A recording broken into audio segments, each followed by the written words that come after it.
What's going on, everybody? MetalBlade427 here, and I present to you Let's Play Mega Man Battle Network 2. In the last episode, we went through World 3, Area 2, and in this episode, we'll be going through World 3, Area 3, which is the very last new area in the game we have not explored.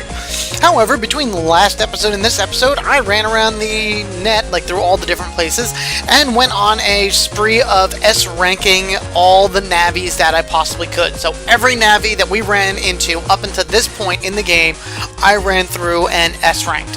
Why'd I do that? Well, I'll explain that later. First, let me show you some highlights of my journey. So, going back through my notes, I kind of saw that I missed showing you guys Nightman version 3, and while I was running around the net S-ranking all those Navis, I figured I might as well give this a record and show you guys this battle. This is not going to take long whatsoever, because again, this is an S-ranking mission. My entire purpose was to go there and to beat him as fast as possible. So with my Gator folder out, I'm able to pull a lot of stuff pretty quickly, and I have so many attack pluses right now, so I might as well use a few and burn some chips and start knocking down his health. This is a pretty good method in terms of like trying to get the S ranks as fast as possible. Just don't get hit, avoid, dodge, and then try to take him out as fast as possible. I think I pull... oh, nope, not yet. I will shortly. I think the next one I'm going to pull a program advance from. Yeah, because I have those three. Oop, dodge that. Gate Man, even if you use the program advance, will not go past the wrecking ball, so make sure that when you use the program advance, if you're using that against him, to avoid his royal wrecking ball when he throws it. There we go, here we go. Right. Slap these guys together to form a Gator. Wait for him to come out of his iron body, and he jumped, and what an appropriate time to kill him when everything is all cracked, because otherwise this would have been very difficult. There we go. Done, done, done. Another Navi added to the S rank list, out of all the other ones I had to go find and do as well.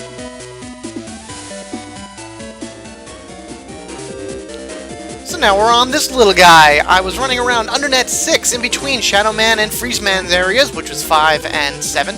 And in Undernet 6, we have a rare virus that we come along. This is a mole, and I'm sorry, that is Rush. In Battle Network 1, it was the exact same enemy. They called him Rush then. I don't know why they call him Mole now. Probably because of the way that you defeat him. As you saw, he has 10 health.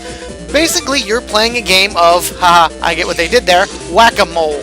He's going to pop out of one of 3 holes every so often, and no matter what you do to him, no matter what you hit him with, he will only go down by 1 HP. So, what you want to do is be able to hit him as fast as you can, as accurately as you can in the beginning, and then when you get down to the last, I want to say, 5 or so health of his, make sure you have some good Navis in there, because Navis will stop time, so they'll be able to hit him, and then things like Toadman, Shadow Man, or Roll, they will home in, or Proto Man, they will home in on him, so no matter where he is, all you gotta do is hit the button and go at it.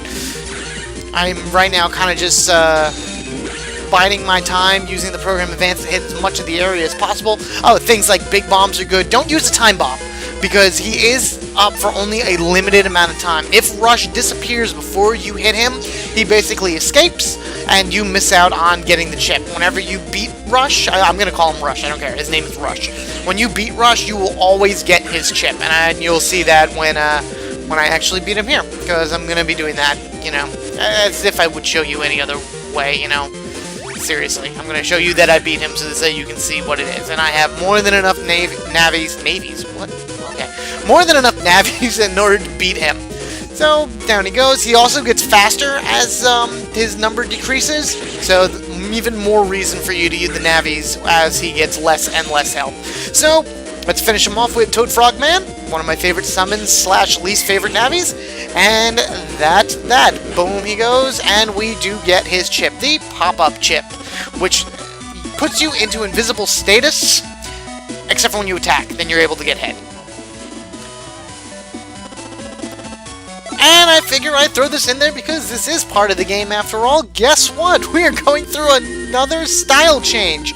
I want to say this is our 4th for the game, and for those of you that maybe didn't believe that, you know, you can adjust what element you're going to get, look at this. I am Elec Custom. Yes, I don't think I guess I kind of use a lot of Elec chips with Toadman and everything, but I use a very big variety of chips.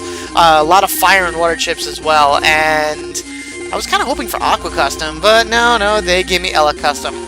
And what I do here is, I'm going to be honest with you, I like my Wood Custom. I really don't want to get rid of it. It also became level 3 as I was running around, so it like became level 3, and then 20 battles later, boom, here we go on our new style change to Elec Custom.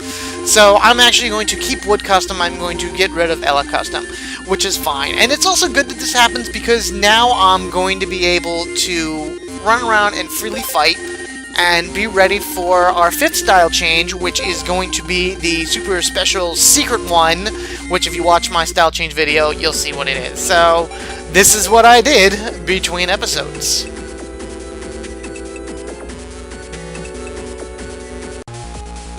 So yeah, that was exciting, wasn't it? So yeah, so by S-ranking all the Navis, my next style change, which isn't going to happen for like another like 200 battles or more from now, is going to be hub style. Well, after I beat the new Navi that's in this area, which I will come back and S-rank him long before I hit that area where I'm going to hit another style change. So I want to make sure to have that in order to show you guys. Plus, it's always a good idea to have everything done that way. And yeah, that's pretty much it. So why don't we quit all this random banter and go into World 3, Area 3, which is a little bit different color sequence in this one, you know, the pink and purplish color that we just get right from here. We're going to go down this way first because we're going to take some of the side paths in order to get stuff done. There's a bunch of protectos in this area, so make sure you have the right folder connected. Yes, for this particular one, I'm going to be changing folders around quite a bit in here because I have a bunch of different program advances that you need in order to be able to take down the protectos. For this one, a time bomb or a ultra bomb will be more than fine, mainly because they're so spread out. However, these are Protecto 2s. First time that we're seeing these guys. As you can see, they have more health than the regular Protectos that we ran into. These guys were 350. I believe the other ones were only like 200. But they all work the same way. You need to destroy every one of them at the exact same time before they go kaboom and all that other fun stuff. Alright, so I am 2 out of 3 time bombs away from program advance, and there we go. Let's just throw it together, throw it down, and call it a win so I can move forward with this area. Time bomb 1, 2, 3, G, time bomb plus. And boom! 1, 2, 3, yay! Everybody dies. Okay, good stuff.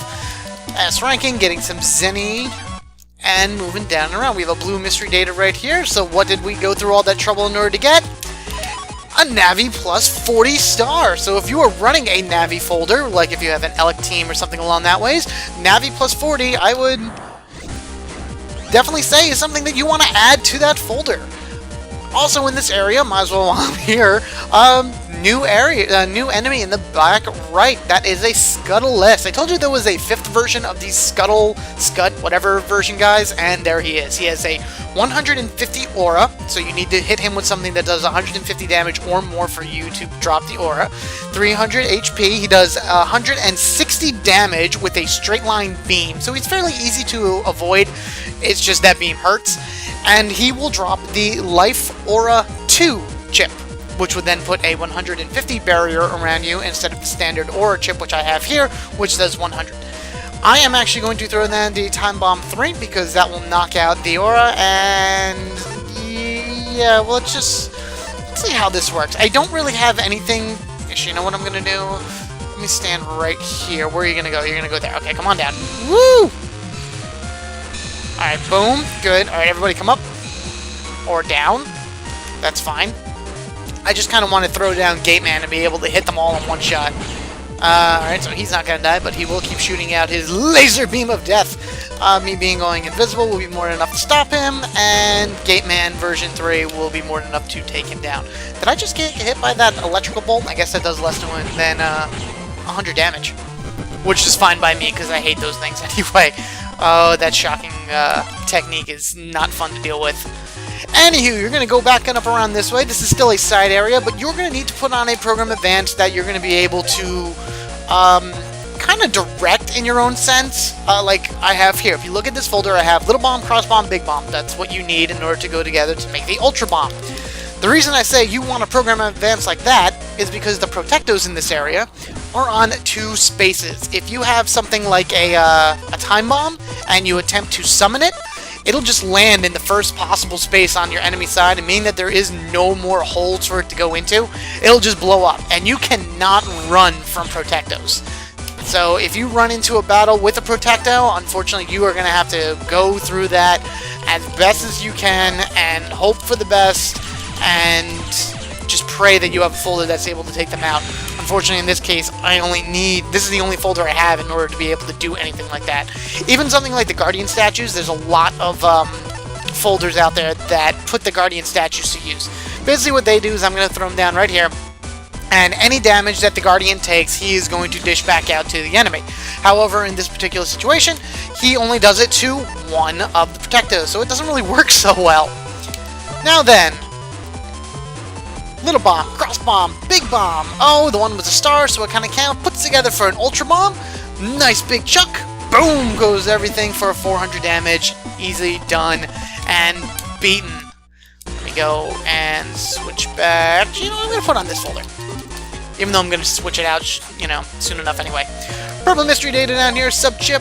Unlocker used. We get a Grass Stage H, which actually I have already, so that's not really a new chip to my arsenal. However, if you are running a heat style folder, then the Grass Stage would be something that you would want, because all fire techniques are double damage on grass. 2 new enemies here. A Yart, 240 HP, does 80 damage to you 3 times at most with that yo-yo technique. Will drop the Yo-Yo 3 chip, which is just the higher version of it. And the other guy in the back is a Brushman 3. 200 HP, will run around and be brushing, the different statuses on the field, and does not drop a chip. Why don't we just get right into this? To Toadman, take some space. Alright, here we go. The big cloud should be pretty good to fight that guy. Run away, good. Unfortunately, I don't think anybody else is going to come into that front row right now. It would be nice if they would, because I'd like to be able to take him down faster, but hey, what can you do? Alright, you're going to stop. Let's do some damage, or at least a little bit of damage. We have another cloud. We'll go invisible. Yeah, sure. I probably should have stuck with my G folder, because I feel like my G folder probably would have defeated them a lot faster, but hey, whatever, what can you do? Alright, no, stop it! Okay, thank you, Brushman, for finally going away. Buster ranking 6, 500, and I'm going to take my own advice and put back on my Gator folder, because you know what? Gator, as a program advance, is even good against a lot of viruses, because it basically blankets the entire field. It's very powerful, and can pretty much crack most of the auras from the Scutses and Scutzes that we'll be finding along the way. So, you broke the cube up there for a green mystery data. You break this cube in order to advance. You need the SS license in order to do that.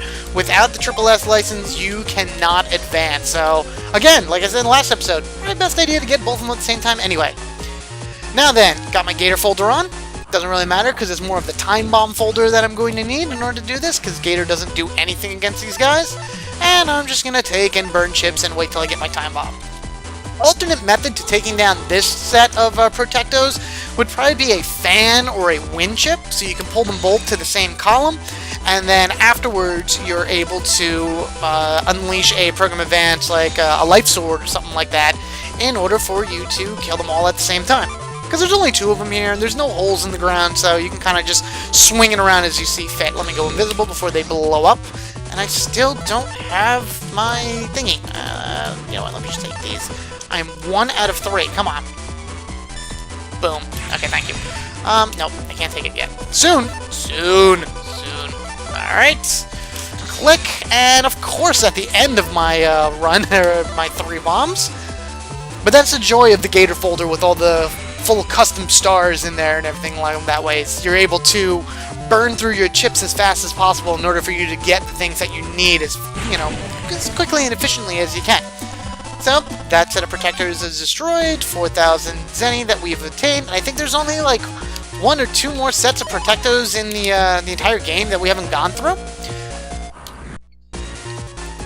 Also, the green mystery datas in these areas are generally better than what I've been getting. I mean, that's a little bit of Zenny, and all I've also been getting has been these Lances, which is in the very back row, shoots a 3 bamboo sticks basically straight at you, and you know, it does the damage and whatnot. But that's really all that's there that I've been getting. I've gotten Rat and Stars and everything like that from here, so there's better chips for you to get here in terms of green mystery data. You just gotta be lucky enough to get them.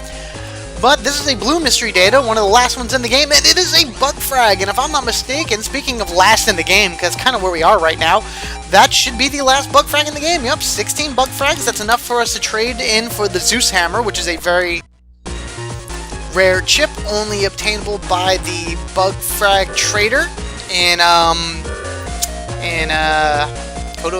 Online, I believe it is. I don't know. Yeah, Kodo Online. Right, Kodo Sweat. Anywho, here we are at the end area, the very, very last section of World 3, Area 3. First, we have a Triple S license block that we're going to open up to go back here in order to get another blue mystery data. I said the last one was the last one in the game. I lied, this one is. But this is actually way more important in the sense than the bug frag. It is a sub-memory up. So now, our sub-chips go up to 8. You can have up to 8 sub-chips of anyone in the game, which makes things great for full energy, sneak runs, lock enemies if you're doing that Navi hunting. So any extra one of those is great. I'm going to switch back to this folder, because I'm going to need this program advance. I'm going to walk past this gate, and we're going to go up here, and we're going to run into the last really huge set of Protectos, Protecto 3s, 620 HP. You need to hit them all with a massive attack in order for you to do any type of damage. Now, why did I switch out to this one particular folder? Because of Life Sword 3. It does 600 damage, as you've probably known by me using it a gajillion time in this LP.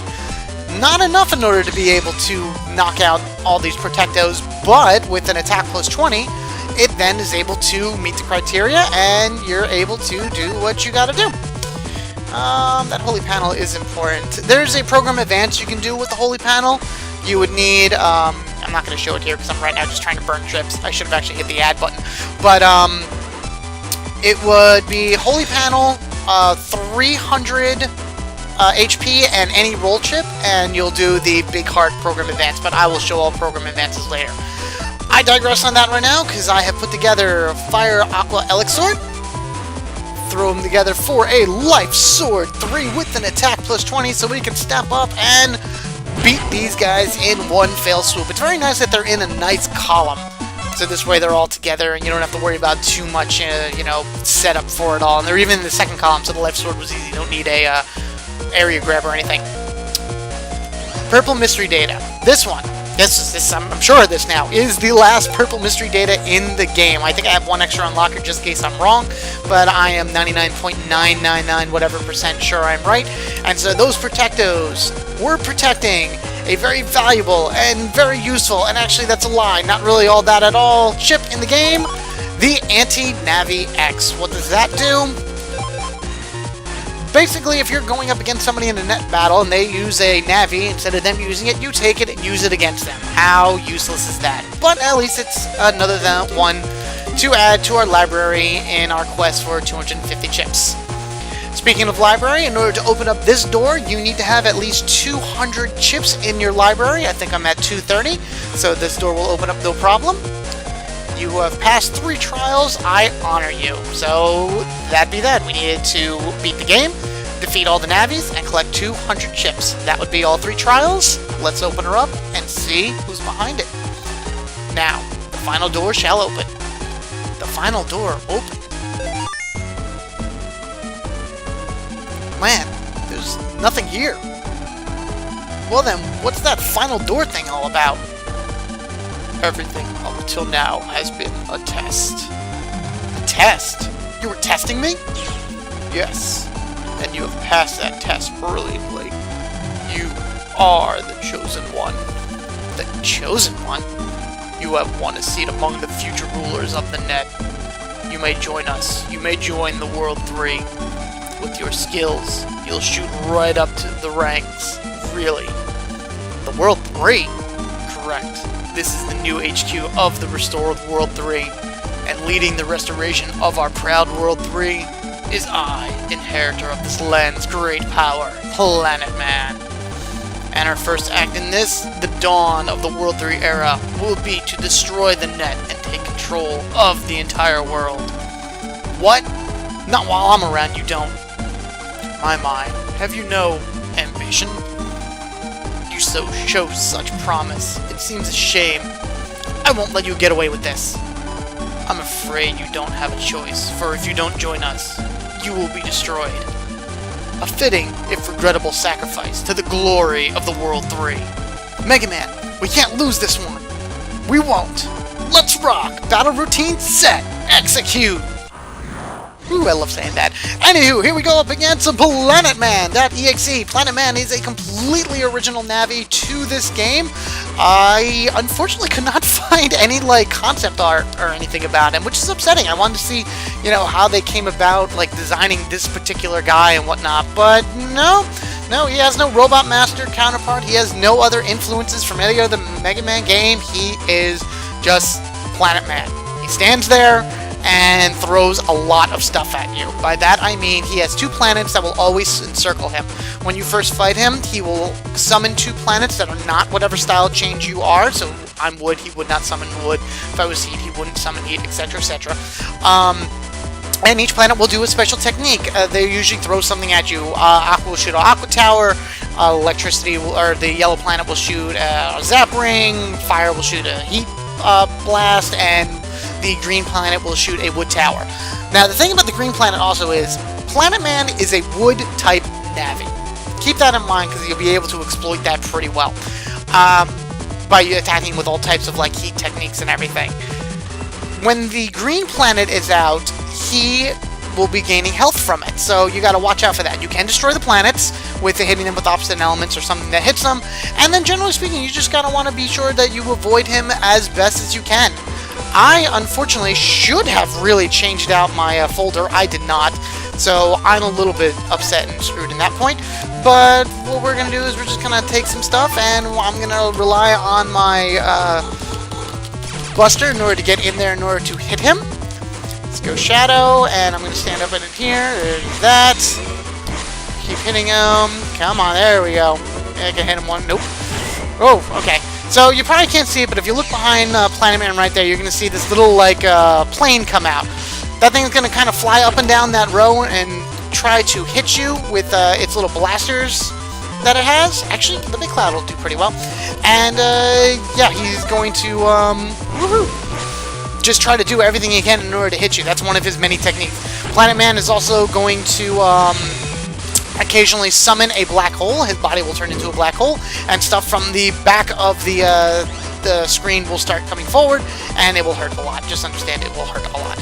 Let's start taking some things here, and I'm kind of saving up, in a sense, for a program advance in order to be able to hit him, because right now I'm slowly but surely picking away his health. If I had my other folder, it would be a lot easier, because, you know, Gator would have taken this guy out. Easy peasy lemon squeezy, and all that other good stuff. Woo, some health. Keep up the good stuff. Throw. Ow, stupid ring. Still nothing, but I do have the Big Heart Program Advance, to which I will show you what it does. Holy Panel, 300, roll. How about we actually use that first? There we go. Let's stun him. So what the Big Heart does is it does 300 points of damage, and then will heal Mega Man for his full health. So we are going to take that into advantage right now. Have him stunned. Destroy this stupid thing here, because right now I'm just worried about killing him. And let's send out Roll to hit him for 300 points of damage, and we'll see a Big Heart come down and heal us completely. And in addition to that, we do have the program advance, which is good. Let's say Shadow Man for the heck of it, because I don't think that's enough in order to kill him. He'll have 35 health left. Yes, this is true. The only problem is once... Oh, now he's going to start throwing crap at us. Alright, swing! Oh boy. In order to destroy the actual planets, you're going to need to hit them with an opposite element. Alright, that's enough. Go ahead. So that's why I've been like hitting him with like program advances and everything, and the planets haven't been going anywhere. I would need to hit like the blue planet with an Elec attack and the yellow planet with a wood attack in order to destroy them. But then he will resummon the new ones. Doesn't matter. We beat him. Doesn't matter. We get the 5,000 Zenny. Even if you had defeated me, somewhere, sometime, somehow, the World 3 will rise again. I guess... I guess he thinks he's Alpha 5 from Power Rangers? I don't know, whatever. Man, those World 3 guys just won't stay down, will they? If they won't stay down on their own, we'll put them down. They can pop up all they want as long as we're here. You're right, Lan. Rumble, rumble. Legend of Zelda reference, maybe? Man, I'm hungry. Go get some meat. Some things never change. Ready to jack out? I guess. But wait, wasn't this area a no jack out zone? You're right. We'll just have to go back the way we came. Righto. And so that's pretty much what we're going to have to do. We're going to have to go all the way back to World 3 Area 1 in order to jack out. But before you do that, I highly recommend you save. Save your game. You need to save the game. Save the game. Why? Because when you get there, you are going to be in for a very big surprise as you attempt to leave World 3 Area 3. And actually, I'm going to swap over to this folder right now, so I don't have to worry about that. But I'm not going to say that in this episode, because we've already run pretty long on time as it is. So, rate, comment, subscribe, as I ask you to do in almost every YouTube episode. I thank you guys for watching. I look forward to seeing you in the next episode, where we will see what happens to us as we attempt to leave the World 3 area after defeating every one of the special World 3 boss Navis. And then from there, we're going to kind of just run around and do a few more things that need to be done, and we are almost done. 2 more episodes left before we finally bring this to a close. So, I thank you guys for watching, and I will catch you all later.